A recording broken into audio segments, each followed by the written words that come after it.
ওই শাহ কুতুবউদ্দিন বখতের কাকি রহমাতুল্লাহি আলাইহি কত বড় আল্লাহর বান্দা, বুজুর্গ মানুষ, যার ব্যাপারে দিল্লি শহরের মধ্যে কুতুব মিনার দাঁড়ানো।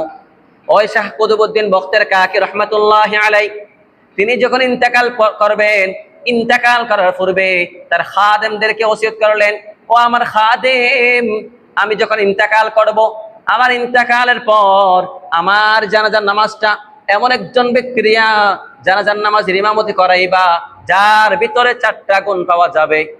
যদি 4 গুণের ব্যক্তি কোন জনের ব্যক্তি না পাও, তাহলে আমাকে বিনা জানাজায় কবরস্থ করে দিবা, আমাকে জানাজা পড়ানোর কোনো দরকার নাই। কিছুদিন পর শাহ কুতুবউদ্দিন বখতের কাকি রহমাতুল্লাহি আলাইহি ইন্তেকাল করেছেন। ইন্তেকালের পর তার জানাজার নামাজটা বিশাল একটা ময়দানের মধ্যে, বিশাল একটা খোলা ময়দানের মধ্যে উপস্থিত করা হলো। শাহ কুতুবউদ্দিন বখতের কাকি রহমাতুল্লাহি আলাইহি তার মাইয়িতকে সামনে রাখা হলো। সামনে রাখার পর তার প্রথম সারিতে ওই তৎকালীন জামানার মধ্যে যত বড় বড় আল্লাহর বান্দা বুজুর্গ ব্যক্তি ছিলেন, যত বড় বড় আলেম উলামা ছিলেন, প্রত্যেকজন সামনের কাতারের মধ্যে সারিবদ্ধভাবে দাঁড়িয়ে আছেন।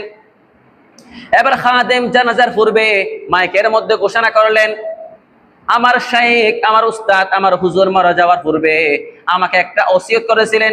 সেই ওসিয়তের মধ্যে বলা হয়েছিল 4 গুণের ব্যক্তি, এমন একজন ব্যক্তি দিয়ে জানাজার নামাজ পড়াইবা যার ভিতরে 4টা গুণ থাকবে, 4টা গুণ থাকবে। এবার শাহ কুতুবউদ্দিন বখতের কাকি রহমাতুল্লাহি আলাইহির খাদেম 4টা গুণের মধ্যে 1 নাম্বার গুণ বললেন, যার জীবনে বালেগ হওয়ার পর থেকে কবিরা গুনাহ করে নাই। যখনই বলা হলো কবিরা গুনাহ করে নাই, প্রথম সারির মধ্যে যত উলামায়ে কেরাম ছিলেন, সেখান থেকে কিছু উলামায়ে কেরাম পিছন দিক থেকে হাঁটা শুরু করছে। সে নিজে নিজে ভাবতেছে, আমি তো জীবনে অনেক গুনাহ করেছি, না জানে কত কবিরা গুনাহ করেছি, যত অন্যায় করেছি। এবার 2 নাম্বার গুণ শিখাই দিলেন। বলে 2 নাম্বার গুণ কি? বলে যার জীবনের তাহাজ্জুদের নামাজ কাজা হয় নাই।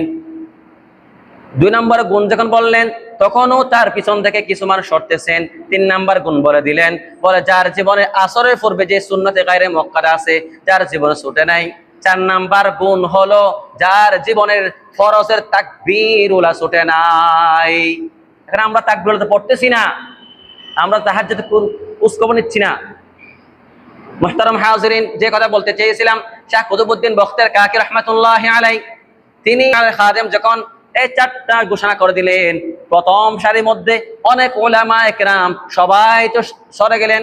এবার ওই পিছন দিক থেকে এক আল্লাহর বান্দা যুবক, নাম তার শামসুদ্দিন আলতামাস রহমাতুল্লাহি আলাইহি, তিনি পিছন দিক থেকে আস্তে আস্তে শাহ কুতুবউদ্দিন বখতের কাকি রহমাতুল্লাহি আলাইহির মাইয়েতের সামনে আসে, কাফনটা কুলার পরে কপালের মধ্যে চুমু দিয়ে বলবেন, ও শাইখ, আপনি তো আজকে আমাকে এই জনসমুদ্রের মধ্যে প্রকাশ করে দিয়েছিলেন। আমি তো চেয়েছিলাম আমার জীবনটাকে গোপন রেখে মানুষ যে আমার বিরুদ্ধে অন্যায়, আমার বিরুদ্ধে যত অপরাধ দিচ্ছে, যত নালিশ করতেছে, সবগুলো আমি মেনে নিচ্ছি। শুধুমাত্র একমাত্র কারণ হচ্ছে কাল কিয়ামতের ময়দানে যেন আমি নিষ্পাপ হয়ে উঠতে পারি। সুবহানাল্লাহ। মুহতারাম হাজিরিন, আর যে যেখানে পারবো, যে যেখানে থাকি না কেন, আমরা নামাজটা পড়ার চেষ্টা করব। এই নামাজ ছাড়া কোনো উপায় নাই।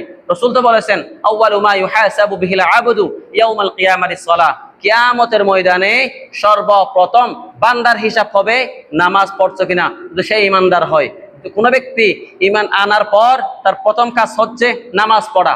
সেজন্য আমরা যে যেখানে থাকি, যে অবস্থায় থাকি না কেন, নামাজটা পড়ার চেষ্টা করবো ইনশাআল্লাহ।